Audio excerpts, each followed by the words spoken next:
think if Canelo was using the jab effectively, hard, the guy wouldn't have been able to come in because the guy was coming in because he wasn't worried about Canelo's jab. So he got more aggressive and he got brave. If you're not jabbing, he has no defense. You know, I really don't care how big Crawford is. If I'm Canelo, I feel disrespected. You know, coming up 2 weight classes, you haven't fought at 68. We don't know how your body going to react. He's got the heart, he's got the speed, the skills, and he's going to go out there. I was thinking he put up a good first 6 rounds, but then Canelo will start picking it up. But now I think Crawford will go for Crawford will get. I'm picking. Mike Tyson expresses deep concern for Canelo's future, warning that a loss to Terence Crawford could be damaging. He points out that in previous fights, Canelo has not used his jab effectively, which often allowed opponents to gain confidence and close the gap. Tyson advises that Canelo must adjust his jab strategy this time, using it with more precision and consistency to control the fight and keep Crawford from gaining momentum. Jab, the guy's going to walk right in on him like he did. Next fight, use your jab, different fight. Oh, he was really basic, you know. Veteran boxing analyst Teddy Atlas acknowledges that Canelo Alvarez has faced a long list of top-tier opponents across multiple divisions, giving him one of the most extensive resumes in the sport. By contrast, Terence Crawford has not fought as many marquee names that the public often expects from a fighter of his caliber. However, Atlas stresses that true greatness is not always measured by the size of a resume, but by the quality of skill and adaptability a fighter demonstrates in the ring. In his view, Crawford's mastery of timing angles and ring control will allow him to overcome the physical advantages of Canelo. Atlas believes that Crawford's calm demeanor and ability to make adjustments mid-fight could prove decisive against a dangerous and experienced champion like Alvarez. He's a little overrated. Terence Crawford versus Canelo Alvarez at 168 pounds. Canelo's really good. But I think Crawford is special. I know he hasn't fought the resume everyone wants, but you have that or you don't have that ingredient. I think he has it. Canelo's really good. He's tremendous. But could he be a tiny bit overrated? The greatness is within Crawford. It's in his desire, it's in his mind, it's in his makeup, where he came from. I know he's moving up in weight class, can he carry it? You know, but those intangibles, I believe that he has. The stakes for Canelo Alvarez in this matchup extend beyond a simple win or loss. Terence Crawford is moving up 2 weight classes for this fight, which presents a unique challenge, but also places squarely on Canelo. A defeat under these circumstances would invite criticism, suggesting that Canelo could not overcome a naturally smaller opponent despite his size, strength, and experience advantages. Such an outcome would raise questions about his current standing in the sport and potentially damage his reputation as one of the best pound-for-pound fighters of his era. This is why the fight carries significant risk for Canelo even before the first bell rings. I really don't care how big Crawford is. If I'm Canelo, I feel disrespected. You know, coming up 2 weight classes, you haven't fought at 68. We don't know how your body going to react, and you just think, you know, you just going to come up and beat me. We seen it with Charlo, his videos, how he was looking, you know, moving around the ring, and everybody thought, you know, that might work, and we saw what happened come fight night. Crawford is a skillful guy, but like, who has he really beaten? Spence. After Spence, you know, now all of a sudden he can jump up 2 weight classes and beat Canelo. I don't see it. If I'm Canelo, I will have to make a statement with Crawford. Canelo cannot lose this fight. He shouldn't lose. David Ben speaks with confidence when he describes Terence Crawford's place among the elite. He views Crawford as a fighter operating at a different level of technical skill and mental sharpness compared to most boxers in the sport today. Ben praises Crawford's ability to seamlessly switch stances, maintain composure under pressure, and dictate the pace of a fight regardless of his opponent's style. He believes this combination of poise and technical precision is what makes Crawford such a difficult puzzle to solve in the ring. For Benz, Crawford's edge lies not just in his physical ability, but also in his fight IQ, which allows him to break down even the most seasoned fighters over time.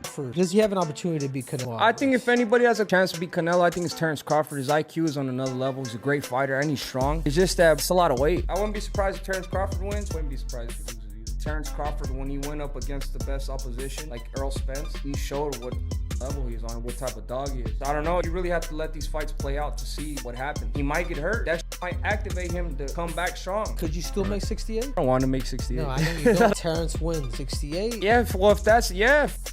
Jeff Mayweather highlights the exceptional technical skill that has defined Terence Crawford's career, pointing out his ability to read opponents and adjust his game plan with surgical precision, while he gives Crawford the edge in pure boxing craft. Mayweather is quick to remind fans and analysts that Canelo Alvarez's power and experience cannot be overlooked. Canelo has proven time and again that he can change the course of fight with a single well-placed punch and has navigated high-pressure bouts against some of the sport's biggest names. Jeff warns that underestimating Canelo's ability to adapt and capitalize on openings would be a serious mistake for Crawford or any fighter who steps in the ring with him. It's kind of tough, but if anybody can do it, I think it would be Terence Crawford.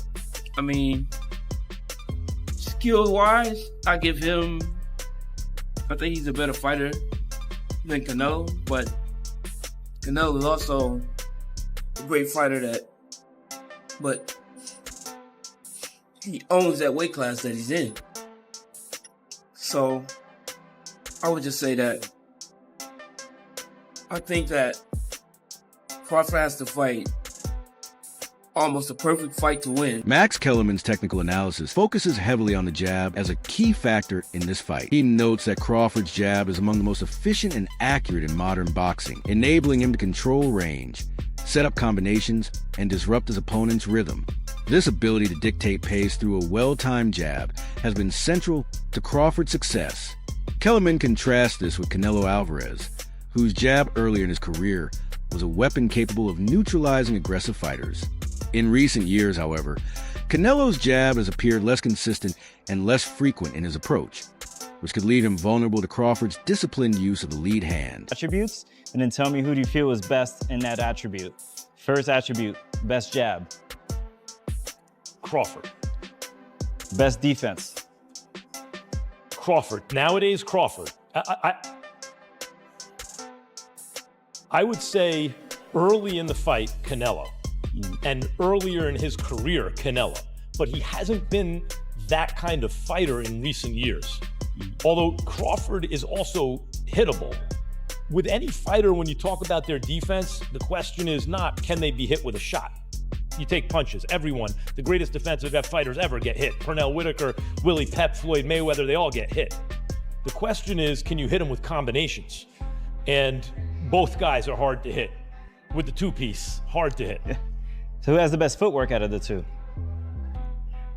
In terms of cutting off the ring, last fight notwithstanding, Canelo has gotten much better at cutting off. Gary Antrim Russell points out the cultural and stylistic differences that often define boxing matchups. He notes that Canelo Alvarez embodies a traditional Mexican fighting style, which blends calculated pressure with powerful body shots and counter-punching. In contrast, Russell says Terence Crawford brings the rhythm, fluidity, and defensive awareness often associated with the styles developed by African-American fighters. This stylistic clash creates an intriguing dynamic as each fighter will attempt to impose his own rhythm while neutralizing the strengths of the other. He has mastered his style. Now, typically, Latinos, they got their own style versus melanated black people. Having like more rhythm, more flashiness and panache to their stuff, more swag. Yeah. We just fight different than other ethnicities. If you want to throw Amir Khan in there, his ethnicity, he was in and out. Yeah, that's the European kind of style. Textbook, you know, but that was his style. Canelo got his style and he mastered it. Terence Crawford cannot take nothing away from him. He's like freakishly good, you know. He go both sides, southpaw, orthodox, you know, and I feel like he adapt well. But it don't take much to get hit, especially these little 8-ounce gloves. He cannot slip up.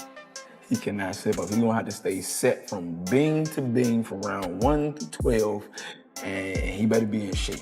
Yeah. I'm talking about like not 12 round shape, I'm talking about like 16. Trainer Robert Garcia has made it clear that he supports Terence Crawford in this high-profile matchup. Garcia admires Crawford's work ethic, discipline, and dedication to mastering the fundamentals of boxing. He says that seeing Crawford succeed at the highest level is a positive development for the sport, as it showcases the value of technical mastery and ring intelligence. While Garcia respects Canelo Alvarez and his accomplishments, he is personally rooting for Crawford to emerge victorious. Crawford, he knows that. I've seen him. I've talked to him many times, and I wish him the best. I'm actually very happy for him and Bomac for everything they've done and the big fight that they're getting. You know, in this sport, making it to those fights and making it to those paydays, you got to be happy for anybody that makes it there. So Bomac knows, Crawford knows. Now I'm actually, after Canelo's performance, I'm actually leaning towards Crawford to win this fight. Why is that? What changed? Because I know Crawford's he's got the heart, he's got the speed, the skills, and he's gonna go out there. I was thinking he put up a good first 6 rounds, but then Canelo will start picking it up. But now I think Crawford will go for Crawford will get. I'm picking Crawford. Omari Jones believes that Crawford's approach to preparing for this bout is a model of professionalism, rather than bulking up quickly and risking a loss of speed and stamina. Crawford has strategically added weight through a targeted program of nutrition and conditioning. This allows him to keep the agility that makes his style so effective, while also building the durability needed to face a naturally larger fighter like Canelo. Jones views this preparation as giving Crawford the best possible chance of winning, while minimizing the physical disadvantages that come with moving up in weight.